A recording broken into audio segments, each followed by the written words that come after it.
These Mets are. Stroman gets hurt last night. He goes off the mound. I mean, it seems to be like a reoccurring theme for Met pitchers these days. Let's start the game and let's get taken out of the game. Yeah. And then try to figure out what's wrong with them. Hopefully it's not too bad because as Gary was saying last night, and he is so right, I mean, they need DeGrom, Walker, and Stroman to keep doing what they're doing. And now if Stroman's out, I mean, where do you turn? I mean, how many more options is Luis Rojas going to have? And maybe even it's not a bigger problem. It's just as big a problem as losing guys. They are not hitting at all. No, but if you look at the lineup, part of it is, how long could you have gone with these replacement players? For the most part, when you call them replacement players. And you look at the outfield last night, I was telling Alice earlier, you're looking in right field, Billy McKinney. Now, he's been, for what they've needed him to do, he's been fine. He's been there, Mike Tauchman. But he's also Billy McKinney. He's not Michael Conforto in right field. You're looking at center field, you've got Albert Almora Jr. You're looking in left field. From being injured after running his face into the wall. Right into a wall. Yeah, like a maniac. You look at left field, and you've got everybody's favorite player these days because of what he's gone through. You got Kevin Pillar, good, serviceable, big league player, but this is not what you assembled when the season began. And so, you've got a third baseman in Guillorme who we like, but you look up and down the lineup, and it is what it is. They're not a great offensive team right now. Last night, you had Charlie Morton and basically dazzled them with that curveball all night long. He had some control issues because the Mets did have guys on base via the walk. The only base, and forget the McCann thing in the ninth inning, the game's over at that point. The only base hit they get is a pitcher that pinch hits for a pitcher in the fifth inning on a swinging bunt. That's it. Like, that was the offense. That's been the offense for a week now. I understand, but last night to me was even worse because the only guy that got a hit was the guy that doesn't hit. I mean, it's almost as if Jacob deGrom pinch hits to get a hit, you wouldn't be surprised. You get Eichhoff, who's been here for 5 minutes, pinch hits in the fifth inning, and that's it. And you're looking at they had one opportunity with McKinney. You had McCann up with McKinney on base and McNeil up, and I thought that was the opportunity they had, and you got nothing out of it. And so you've looked at being shut out the night before in the nightcap, 7-0, 1-0 in the 7-inning game. They get shut out last night, 3-0. Why is tonight going to be any different? Well, the scary thing is that they're still in first place. But watch out. When you take a look at this Atlanta lineup, and they highlighted Dansby Swanson, of course, last night. And what does Dansby Swanson do? 3-run homer, boom, off of Diaz, and that was basically it because the Mets have no offense whatsoever, none. And I don't know how they're going to change it. This team when they're going right and the guys are in the right place, they're playing and Alonso's hitting home runs. Yeah, it's a joy to watch. It's a lot of fun to watch. We were talking about how the Yankees can tend to be boring at times. Yeah, they've been boring now. The Mets were interesting. At least the Mets were interesting when DeGrom takes the mound or Stroman takes the mound or Taijuan Walker, who's been a revelation, takes the mound. And plus with a full lineup. And then, of course, you have the struggles of Francisco Lindor. Yeah. So they continue. And I will tell you one thing. If I were opening like a welcome to New York center, I think that I would have Francisco Lindor as the head of that thing because he seems to know everybody on the field, seems to like everybody on the field, puts his arm around the opposing team, smiles with the opposing team, says funny things to the opposing team, and seems to have a genuinely good time on the field. One thing to remember at Lindor, and he's awful, he's batting .210 or whatever it is, but I saw this article, best defender in Major League Baseball so far this year. Like, he's been that good on the field. You mentioned him putting the arm around a player. Yeah, fine, the opposing player's at second base. But even with Yennsy Diaz last night, he did that, bases loaded, nobody out, comes out, Hefner's sitting there not saying anything, and he's the one talking Diaz off the ledge. Diaz strikes the next three guys out. I have no problem with that. That's doing it with your team. I understand. I mean, he is like the welcome mat for everybody else on the other team. My point is he has not been a complete bust, even though he's not hitting. He's personality plus. He is, and when he gets going, they're going to be in really good. The game in Washington the other day, you saw how he can carry a team. He just hasn't done it yet. Once. But he is like, again, I'm telling you how he is interacting with the players in the other team is a little uncomfortable for me. But maybe it's this is the new age or whatever. But they're too friendly. Like the Mets and the Braves are supposed to hate each other. They're supposed to be like a rival, just like what I saw last night between Philadelphia and Washington, that's what I want to see. I want to see Joe Girardi calling out Max Scherzer, check that guy. He's got stuff all over the place. And basically, Max Scherzer gets ticked off, drops the glove, takes the hat off, opens his pants like he's going to take him down. And then the next thing you know, they're staring at each other. And of course, Joe Girardi comes flying out of the dugout like he's going to go fight Max Scherzer, and then he gets tossed out of the game. Yep. Now, that's what I call passion, Jerry. That's passion. So you're saying you're not seeing enough passion from Lindor? Is that what we're going back to? I see a lot of happiness with Lindor, so I'm glad he's happy, and I would be happy too if I had a $346 million contract, whatever it is. I would be very happy. But I'm just saying that passion. See, this is why Joe Girardi. I love Joe Girardi. He should have been manager of the Mets. What? He should have been manager of the Mets. Luis Rojas has done a good job. He's been fine. He's been fine, and he's been dealt a really tough deal. When they got what's his name, they could have gotten Joe Girardi. I know when they got what's his name. I forgot his name. The guy who's out of baseball, Mickey Callaway. Yeah, that's it. So I'm just telling you that's the passion I want to see. That's Philadelphia and Washington. That's two teams scuffling. That's two teams that have a rivalry in the same division. I don't want to see my shortstop, who we're paying a lot of money to, putting his arm around the other team's players at second base. Fine. How about and laughing and giggling and having a good time. That to me is not funny. How about they hit? Well, I mean that's the whole part of it. I want 100% supreme focus on doing what you're supposed to be doing. I don't ever remember in a game ever going over to a defensive player in another team going, hey, how you doing? How's it going? Me putting my arm around the guy, and I'm like, no, this guy's trying to kill me. But think about where we are in sports, though, now. I mean, the basketball players are with each other after every game. Even when you look at, and as much as you hate them, even the Nets-Bucks series, you've got Tucker and Durant killing each other on, literally going after each other, and they're like really good friends. Like after the game's over, it doesn't matter. Baseball's the same way. My son-in-law is really good friends with Steven Stamkos.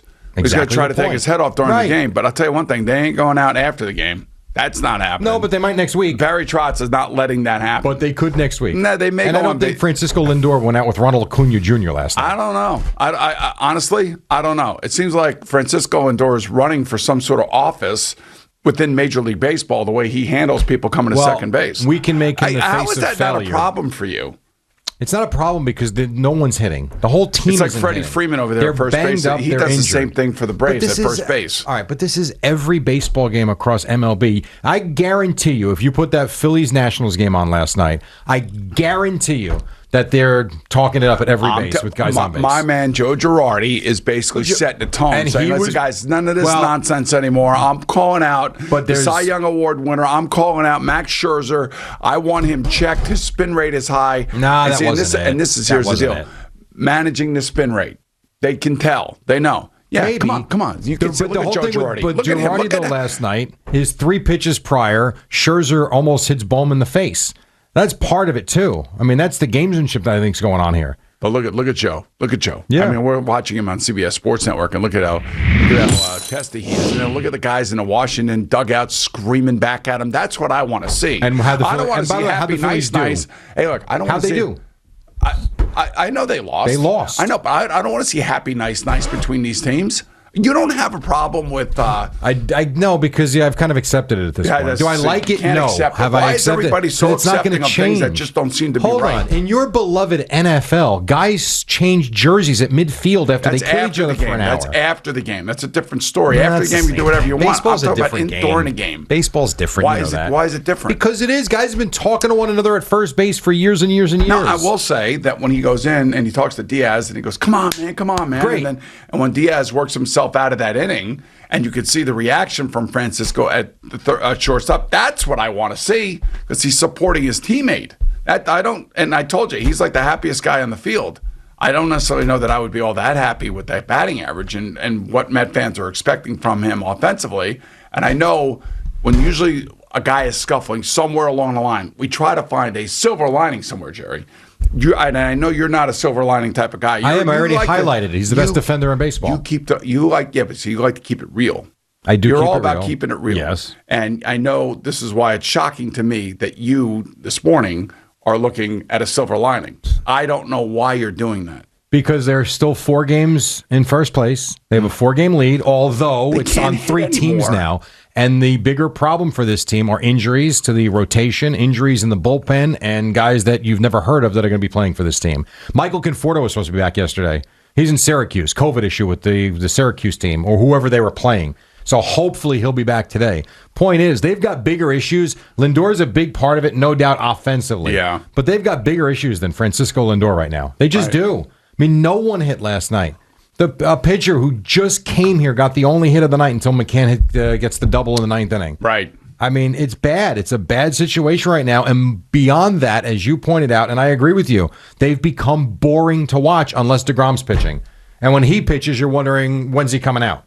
Well, that's been a reoccurring theme this year. Which brings you back to Stroman from last night. He goes 3 pitches in the 2nd inning. He starts wiggling the hips. You don't know what's going on. Hefner and Rojas come out. Then they bring the trainer out. It took him 10 minutes to figure out that he was coming out of the game. I mean, they are right now a first-place mess, which is incredible because they've weathered the storm. Which is a real credit to Luis Rojas and his coaching staff, I think. And they just picked up that guy Stock from the Cubs who we saw last week come in here just throw him. He couldn't find the plate at all. So now he's going to be a part of the Mets pitching staff. Here's the thing. I'm surprised at you because you get this whole thing in baseball where they're standing at second base and they're laughing and they're hugging and whatever. Have you ever watched a face-off circle, Jerry? Yes, have you ever see the guys in the face-off circle hugging and patting each other in the back and laughing, or do you see them jockeying for position and getting kind of nasty with each other, ready to kill each other? And if you don't think nastiness isn't going to win games, then you don't know what the hell you're talking about. Again, I didn't say I liked it, but I have accepted it. Coliseum's going to be rocking. People are going to be going crazy, and then if you can get somehow. As I always tell you, it's one shift, one period, one game. Right. If you can get through all of this, assuming that nobody puts the Maloik on them, nobody touches the money, and everybody puts the right jerseys in the freezer for the Islanders, there will be a Game 7. Yeah, how'd that work out with your Rangers? They win the Stanley Cup that year? You were putting the jerseys in the freezer? When they played the LA Kings? Yeah, well, I had the wrong guy in the freezer. I don't put goalies in the freezer. That's not right. I think they deal with too much stuff. But like in this case, like a Braden Point, maybe a Nikita Kucherov, the guys that forced the Tampa Bay Lightning to be $18 million over the salary cap. I understand. The competitive imbalance that the NHL allows to happen because they're a bunch of idiots. And how it's unfair to the teams that have to deal with a real salary cap concerns and follow the rules and don't try to fill in loopholes with superstars. You know what I mean? I hear you. Yes. So we want to get rid of Francisco Lindor now? Is that what we're going back to? No, I don't want to get rid of Francisco Lindor. I like the happiness. I like the energy. I like his support of his teammates. What I just don't like is that he's like the ambassador to New York at second base. I don't need that. You could see those guys after the game. You can go hang out with them. You could talk to them before the game around the batting cage if you want. I don't have a problem with any of that stuff. Just a bad look, like everything's great. No, it's not great. How much you like Keith Hernandez? What? How much did you like Keith Hernandez back in the day? I love Keith. I guarantee you I can find video of Keith Hernandez talking to someone at first base. When it was the 86 Freddie Mets. Freeman does it too. They all do it. Freddie Freeman last night. That's why it's a strange take you have. When Peterson came up to bat in the 3rd inning, right? So they're setting up a pitcher to pinch hit again. Freddie Freeman's pulling that little card out of his back pocket for like where to stand when the guy comes up to bat. And he's making fun. Right. I mean, I don't necessarily know that two guys have more fun on the diamond than Freddie Freeman and Francisco Lindor. Freddie Freeman doesn't play for my team. Francisco Lindor does. And I find it to be a little bit disconcerting that he is, like I said, the ambassador to Citi Field out there at second base. It's also not why they're losing. The opposing players. It's not why they're losing games, though. I don't know. It's just me. Maybe it's just old school me. It's okay, boomer. I get, it's just where I come from. I bet they did it in the 1950s. When we play softball, Jerry, I don't know if you even realize this. Nobody on my team in the field is allowed to talk to the opposing players. That's not true. Now you're lying. Al has had many a conversation with a guy at third base. And here's how the conversation goes. Nice to meet you, Al. Is he always this crazy? And they mean you. Yeah, I talk to everybody on when I'm playing third base. Yeah, and what do you say? It makes me feel relaxed, and makes me show them, this guy's not even concerned about playing third base. He's so casual right now. What do you think? It's like a picnic or something at Heckscher Park? I mean, no. No, but it makes them know, but you're not over there putting your arm around them and laughing and giggling. But I'm especially when we play Rob Manfred's team, he coaches third base. Yeah, but see what he's doing. Casual. Because you're showing off to him. I know that. But I know what he's trying to do to you. He's trying to distract you. But if I acted all nervous and wasn't talking, that sent a message of this guy, I don't know what he's doing at third base. When I'm being super casual, I'll even take my glove off, like it's not even a big deal, to show him we better not hit it to the hot corner. This guy's got it covered. And when I'm catching for you, sir, yucking it up. Not so much. I'll say, hey, stay frosty. He's got a quick pitcher. You're telling them to stay frosty? Yeah, because you quick pitch. It's not nice. Which I've never understood. It's not nice. Charity softball. Thank you for watching. Please like, comment, and subscribe. And don't forget to hit the red bell so you're notified when we have new content.